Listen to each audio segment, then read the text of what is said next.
everybody, it's Mr. Second Amendment, and I'm back. I apologize for the lack of content for a while. I was out of town on business, but I'm back, and today I got a special video for you guys. One big thing that I want to say is I just want to thank you guys for subscribing, thank you guys for watching, and if this is your first video on my channel, then welcome. I hope you find some of this stuff useful, and I hope you have a good time and learn some things. And just everything I do is I just want to provide quality content for you guys. So now that I'm back, I can keep making content and keep doing that.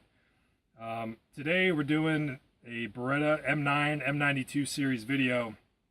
And it's a video that needed to happen a long time ago. But I didn't feel like I had the authority to really speak on it yet. There was more things I had to do. At this point now, I own my own Beretta 92F. I carried it in Afghanistan. I carried it in Iraq. I was school-trained armor and unit armor for a year. So just coming full circle now, just wrapping it all together, I think I have enough of a quality opinion to be able to speak on the Beretta M9 and tell you my actual thoughts on it, and just basically treat this as a discussion video. But we're going to be shooting first of all, and we're just going to do some accuracy, so let's check it out. All right, guys, so I want to give you a general kind of idea of the accuracy and where it's at on the Beretta. So I have a little garden variety, just hit up local gun shop. This is the stuff you're probably going to find out in the wild. And basically just went to Walmart, picked it up. So we're going to start here.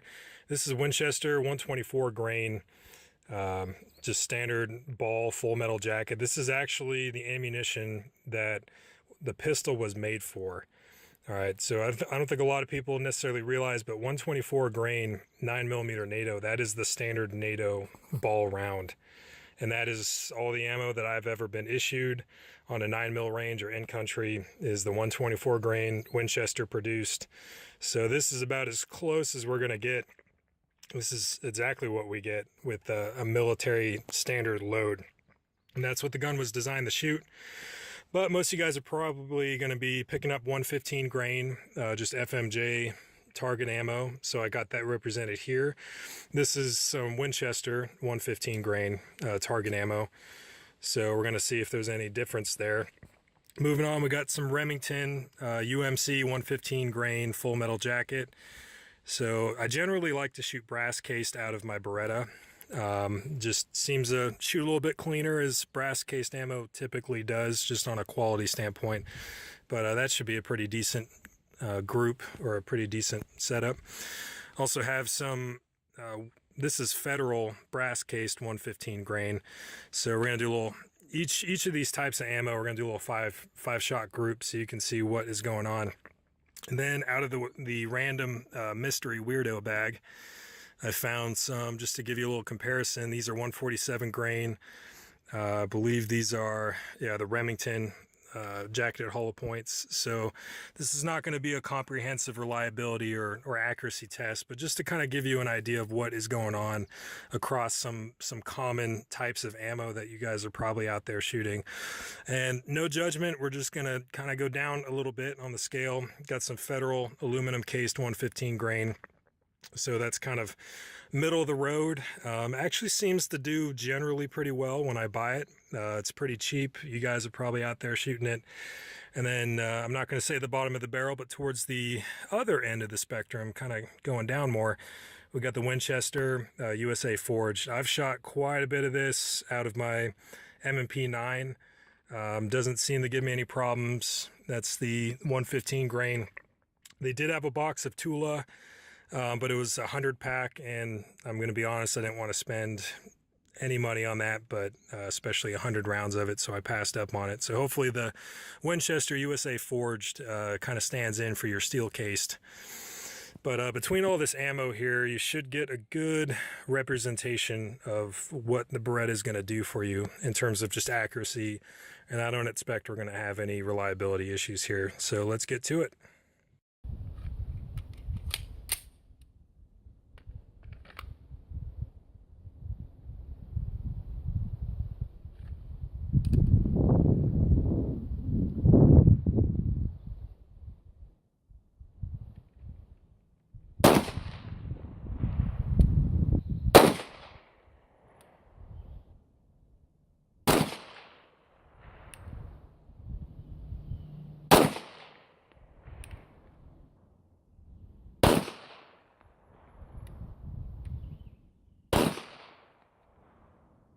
Alright guys, so here's how we ended up, and I think I started up here. The USA Forged steel case stuff from Winchester, 115 grain. That was the group. Had a flyer up here, and I actually felt decent, or sort of okay about that one. Not the best, but I didn't feel like it should have been that bad. Winchester 115 grain brass cased full metal jacket. Not too bad. You're going to notice kind of a trend going on with all of these groups. They tend to shoot a little bit high. Think if I shot it at 25 yards, it would probably come back down, but I actually prefer, I don't have a problem with a handgun that shoots a little bit high. 6 o'clock hold is okay by me. All right, then I forgot what manufacturer it was. We've got the Remington, and I can't remember what line it was, but 147 grain jacketed hollow point. Didn't really seem that bad in terms of an extra recoil impulse or anything. It didn't seem too bad. All of these shots, by the way, I was doing single action. I gave it a good honest try with a single action just to eliminate the possibility of a double action pulling the shot. All right, so we got the Federal. This is the brass 115 grain full metal jacket. So it's not too bad. Most of it went here. We had 4 and 5 go there. So it's still pretty decent. We've got the Winchester. Now this is the ammo the gun was allegedly made for, this grain, this load. And it seemed like I had 2 that did, I think that was my first and last shot, but everything else was kind of hanging out over here. So still within acceptable military standards for a military load and a military gun. So let's see, Federal aluminum case. I kind of got excited here because my first 2 shots, and this is the one I got on camera. I'm kind of glad I filmed that one impacting. I got 2, now I got 3, and actually looking back at the footage, I probably got 3 now for sure, and then 2 up here. So that probably needs a little bit more experimentation and testing to see what is going on, but that possibly might be a good point of impact for my particular pistol. And then lastly here, all 5 holes are touching on this one, so at least I pulled it out on one of the types of ammo I brought. Your Remington Umc, the FMJ, and just standard 115 stuff. We had no reliability problems, by the way. Everything worked exactly how it should have. And overall, you know, the Beretta, we're going to get into the discussion phase, but overall, you know, this is not bad. Maybe the USA Forged, maybe that was a little wonky, but you know, for a military standard issue sidearm shooting standard pistol rounds of various quality here, especially just the ammo it was paired with and designed to shoot. I mean, this is generally what you're going to expect out of you know, a standard issue sidearm using standard military contract ammo. If I benched it or sat down or got a little bit warmed up, I mean, I just cold bore shot. This is my first time shooting since I got back. So just could have got warmed up on 22. I could have, but nah, I just went right into it. All right, so what's the deal on the Beretta M9 or 92 series? For me, it's honestly been kind of a love-hate relationship throughout the years. It's kind of gone up and down. I noticed back in the gun range days and the gun counter days when I was behind the counter, I had a lot of law enforcement guys, current and retired, and it was Southern California, so there was a lot of dudes. I knew several dudes in the North Hollywood shootout, side note, but they're Berettas, and they loved, my law enforcement guys, they loved their Beretta 92s and M9s. A lot of those guys bought their own, or they had the option to buy it when they retired, or they bought it initially and just kept it ever since. And I noticed there was kind of a disparity that my law enforcement guys, they would love them. Civilian target shooters and collectors and enthusiasts, they would enjoy them for the range. As you saw with the accuracy, I could probably do a better job. Had a lot of coffee this morning. Just go ahead and make more excuses.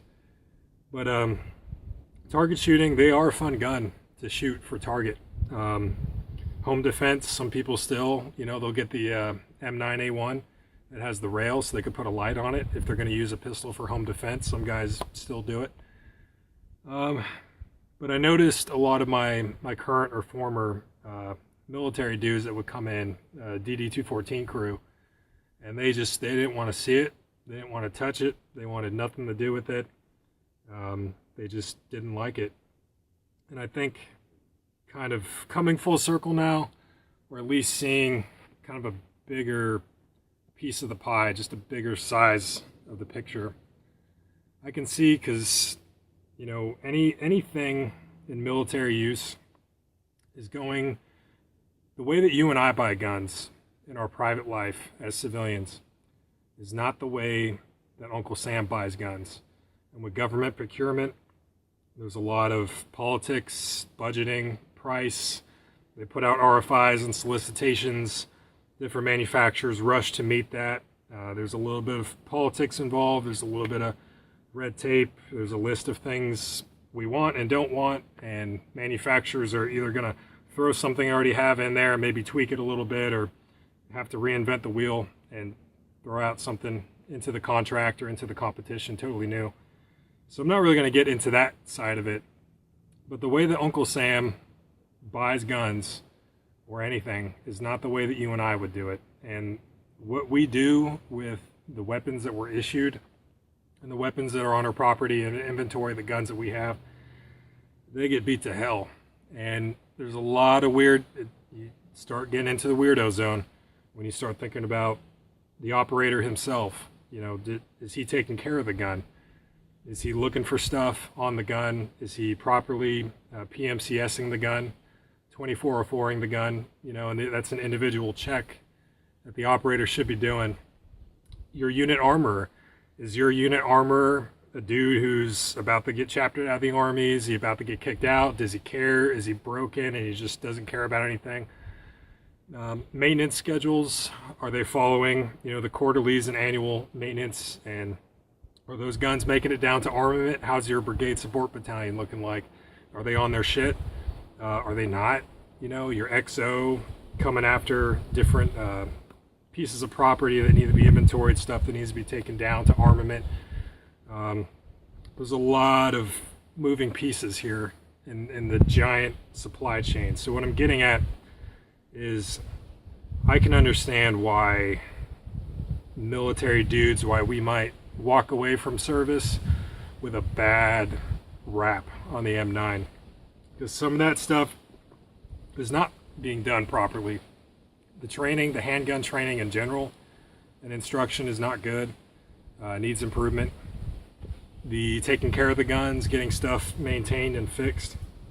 You know, the Beretta, all facts considered, you know, the M9 or 92 series, I mean, like I said, I carried one in Afghanistan. I carried one in Iraq. I took care of it. I knew what to look for as a Beretta owner in my own life. I knew what to worry about, you know, always function checking it, making sure. I know the common stuff as a former armorer. I know the common things you're going to see, common breakdowns. You know, one of the failure points, you got that locking block underneath the barrel, and that locking block has a shelf life before it just decides to crack. And I've seen several crack. I cracked my own on my 92F when I bought it used. It just went out, and I had to order a new one, about $35 from Beretta. Had to replace it, and that part has a shelf life. And every gun has recoil springs, or, you know, it could be the extractor. It could be, every gun has nuances of something that routinely, with enough mileage, needs to be replaced. It's just like the tires in your car, oil change. You know, it's a machine, and every gun's going to have those parts. But the locking block on the Beretta, that's an additional. That's one of those weird things. Since I have one, okay, it's unloaded. So one of the more interesting things about it is this open slide situation. All right, and you know, I can see the selling point that was behind it. They wanted to alleviate the weight. They didn't want it to be so forward heavy, and you know, the slide has to be made out of steel, so it does eliminate some weight. The challenge with that is you've now opened up a little bit more causeway here for dust and sand to get in there, and I've experienced that firsthand, that you got to keep after it. Even in a holster, you know, this stuff is going to happen. Your fob gets hit with a sandstorm. You guys, wherever you are in country, you get hit with a sandstorm. I don't know if you guys ever been through one of those, all right? But everything gets just trashed. Just sand, like baby powder sand going everywhere. Everything needs cleaning. Even an M4 with the magazine inserted and the ejection port cover closed, still going to want to check it and just make sure everything's cool. But this open slide design, that can be challenging in austere environments. Just keep up after it. You know, the other thing is, well, you know, we're not going to have a stovepipe, or it's going to reduce the chances of jamming because there's so much every time it goes back and it extracts and ejects the spent brass that, you know, there's more clearance because it's not a closed slide. To a decent extent that's true, but I have seen Berettas stovepipe. I have seen them double feed. I've seen weirdo stuff going on here. No gun is going to be immune from that, depending on the conditions, if stuff is worn down, dirtiness level, stuff like that. One thing we'll do some positives here. So one thing I do like is the grip size. I mean, that, at least for my huge hands, I have always appreciated the grip size and just the feel, the natural point of aim for me is pretty good. So the grip gets a thumbs up. The trigger on single action, again, we're unloaded here. All right, so on single action, that trigger pull, I hope you're going to see that there, even though I'm wearing a black t-shirt. All right, but the trigger pull, once you get to that single action, all right, the trigger pull, especially on a Beretta that's been worn in a little bit, that's actually a pretty good trigger pull. So I appreciate the trigger. I appreciate the grip size. Double action, you know, that's one of those things back in the 80s before Glock really became the trusted thing. Because you have to go back in time. You got to understand that back in the 80s when, you know, they were looking for, back in 1985, 86, when they were looking for a new service pistol to replace the aging 1911s. Glock was around, but Glock had introduced some stuff that people were not quite comfortable, didn't have the track record yet.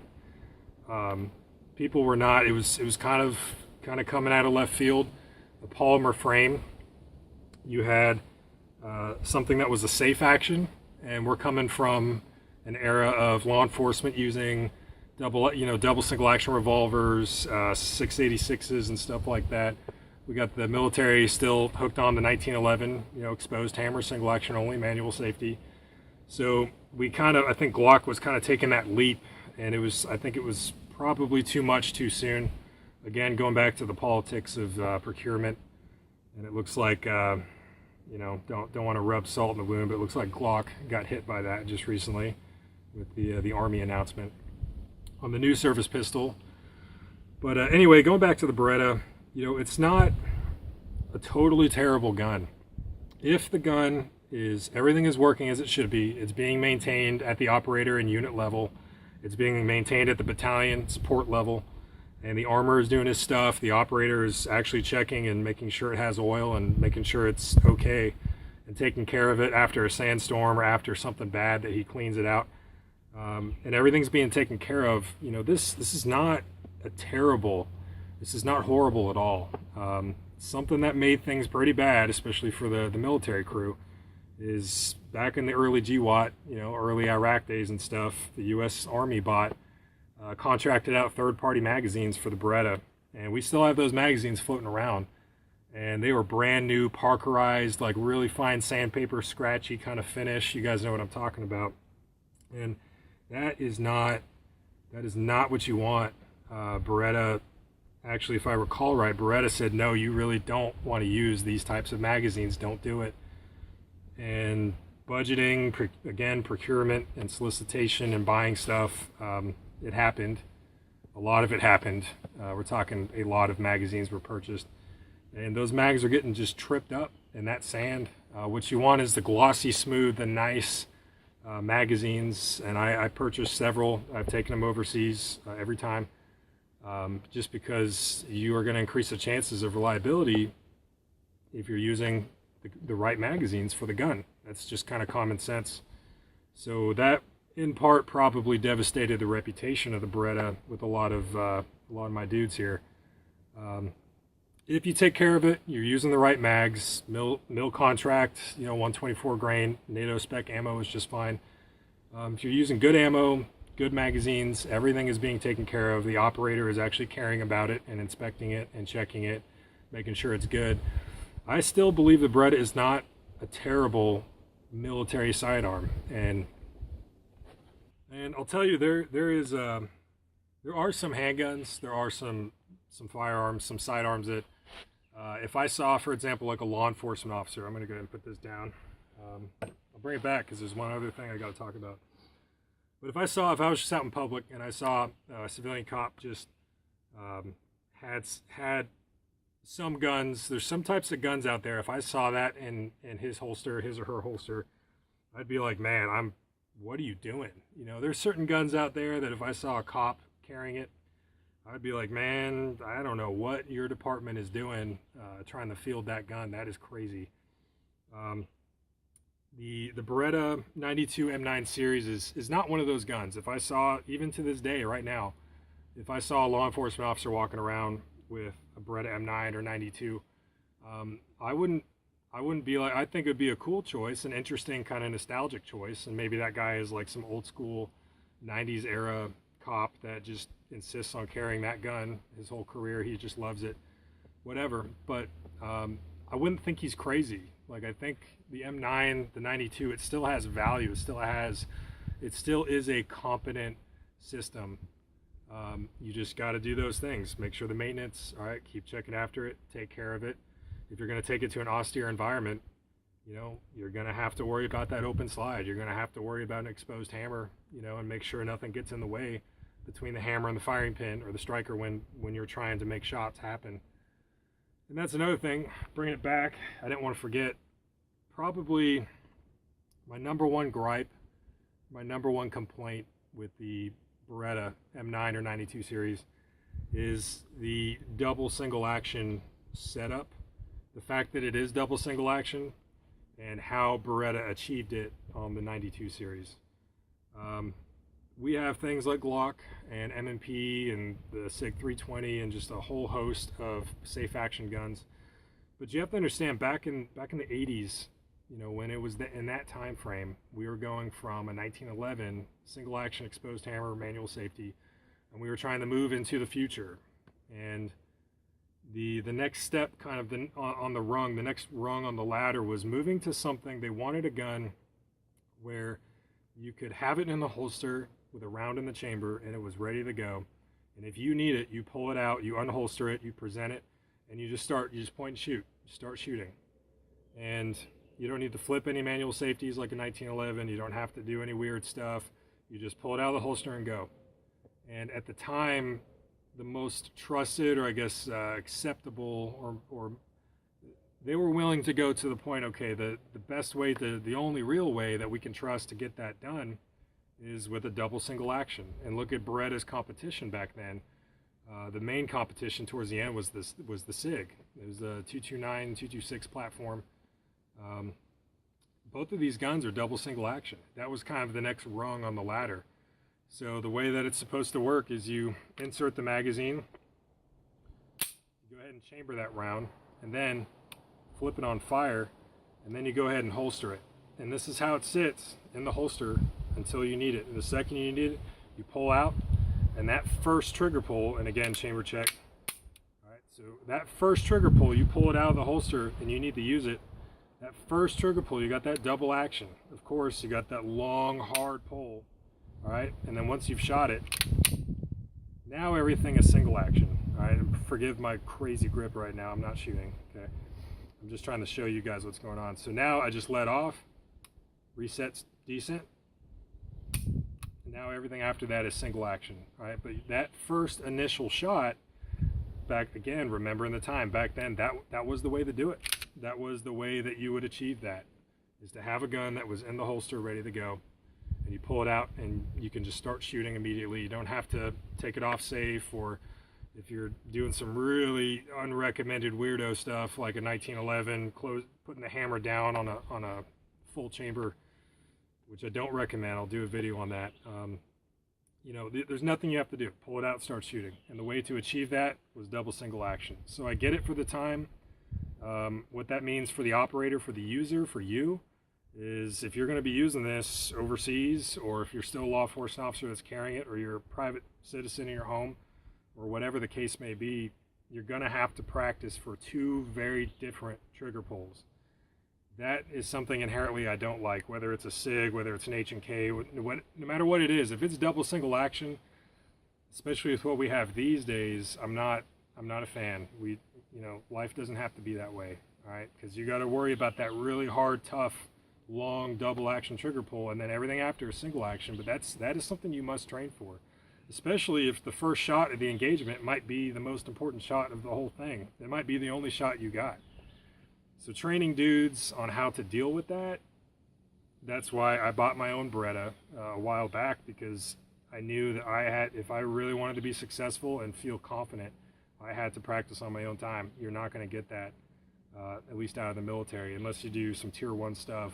You know, you do SOCOM or you go SF, where those guys just shoot all day, all the time. Those guys are true experts with their weapons. But your standard 11 Bravo or line guy like me, you're not going to get that from the rounds and the range time that you would get in the Army. So that's a challenge right there to train.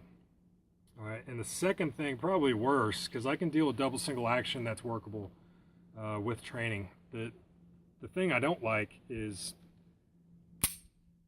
that our double single action is being done here with a decocker, and I don't like this because it's a slide mounted decocker, which also doubles as a safety. And you notice I can put it on safe and it doesn't immediately spring back up. It's not like a SIG. If you guys are familiar with the 6-hour platform, all right, you decock it and then bam, it goes back up.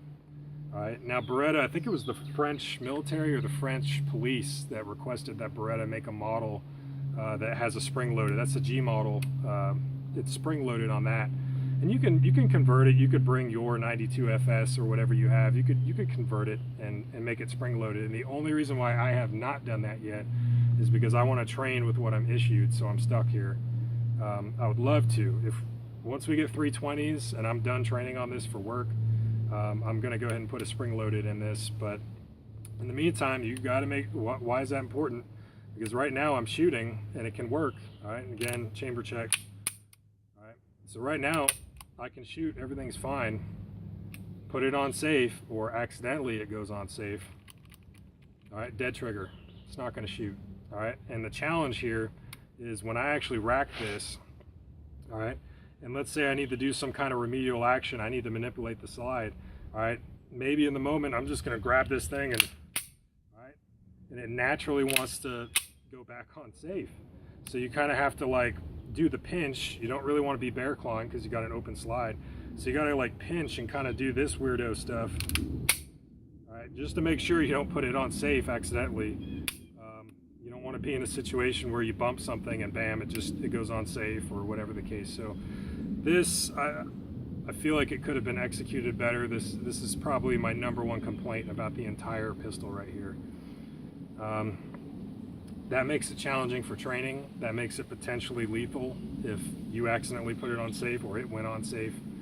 I know one of my Marine buddies, when he was in Afghanistan, that was a direct story from him, something that almost cost him a lot, to put it lightly. So I'm not the biggest fan of this, and I've had moments too where I've done it in training, and it's something that concerns me, something I don't like. Ironically, the one time I'll say that Taurus beats Beretta is on Taurus's authorized copy, the PT92, I believe is what they call it. It's a frame-mounted decocker, and I am a much bigger fan. If you're going to do it like 6-hour. Do it like what Taurus did with it, and they put it on the frame. Make it a frame-mounted, because this is just not happening. This is not ideal.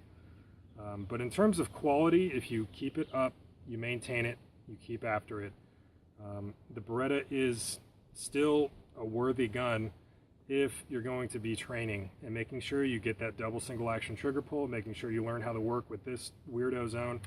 All right, but if you train and if you keep up your gun and you check it as you should be checking stuff anyway, this gun, in my opinion, is still a valid, competent service pistol. And it's still something that I would put my life to and take into harm's way, and I've done it twice. Not by choice, but I never felt, just because I always maintain the gun and make sure it's good, I always train on my own time. So I never felt like my Beretta was just going to blow up in my hands or fall apart. That's another weakness of the design. I'm going to roll in the footage there, but in the slide for that locking block that we all love, they had to machine out some tolerance and take out some material on both sides of it at the same point. So talk about some weakness in your slide. There were some issues with that. Everybody loves to talk about it. Back in the 80s, Naval Special Warfare, they were testing it, and they actually did blow some Berettas. They cracked some slides. I think there was a couple of personnel that actually did get hurt from that. The backstory is from what I understand, they were using 9mm submachine gun rounds, not the ammo that was designed, the gun was designed around, just the standard 124 grain NATO load. They were using submachine gun 9mm, which is designed, it's a little bit hotter, designed for the roller blocks on an MP5 and stuff of that nature. So yes, it can happen. If you were to do 1,000 rounds as fast as you could, or you had like a 3-hour course and you were just loading and shooting mags and you made about 1,000 rounds in that much time, I would have concerns about the slide. I would, because that potentially could be enough right there to crack your slide, even when you're not using crazy submachine gun rounds. So I think the Brigadier slide is a worthy improvement and enhancement to the design. It has a little bit thicker dimension. So I think that was a good move when Beretta did it years ago. I forgot to mention on the thing I hate, the safety that doubles as a decocker that's not spring-loaded. Beretta did attempt to fix that with the M9A3, which is what they put forward to the pistol solicitation. And it kind of curves up, so instead of just being parallel with the slide, the lever itself is actually slightly cocked up to encourage, with gloves on especially, that when you're actually manipulating this, that you're naturally going to hook up instead of naturally sway back and put it on safe. So Beretta tried to address it. I think honestly, sure, let's do that with the ramped up decocker. Let's make it a G model spring loaded. Let's do a Brigadier slide. Let's do the 1913 mil standard rail on the bottom. Let's do a threaded barrel for a suppressor. They also changed up, you know, the grip angle or the grip shape. So I think I think the M9A3 is just about as good as this design is ever going to get. But how this thing works, it makes itself conducive for suppressors because it does not have a tilting barrel. The barrel just slides back. It's just like a P38, if you've ever seen that. So we're essentially rocking basically World War II era prior to that technology and how this gun works. Wrapping this up, guys, I still think, given the conditions I stated and given the considerations of things you should be worried about and just always checking, and you know how to use it, you've done a lot of training to deal with this situation with the decocker, open slide, you know, this non-spring loaded, if that's the model that you're issued or have. If you do the training, double single action, you train for this, you do the practice, you keep it up, you keep the maintenance up, and you take care of it, I still think the M9 or 92 is a valid, still a competent choice as a service sidearm. Is it the best, most cool guy thing ever? Does it have an RMR red dot on it? Does it have all that crazy stuff? No, but Iron Sights have been putting in work for a long time, and this gun has been putting in work. Hasn't always been great. Sometimes it was made to fail with the magazine purchase, for example. Sometimes it does fail because it just, you know, maybe you shot too much or you shot submachine gun rounds out of it. But I still believe it's a valid choice considering all of those things.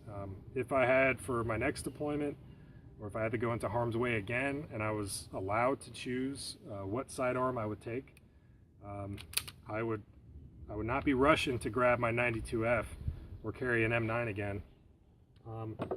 But it wouldn't be at it wouldn't be at the top of my list, but it would not at all be at the bottom of my list.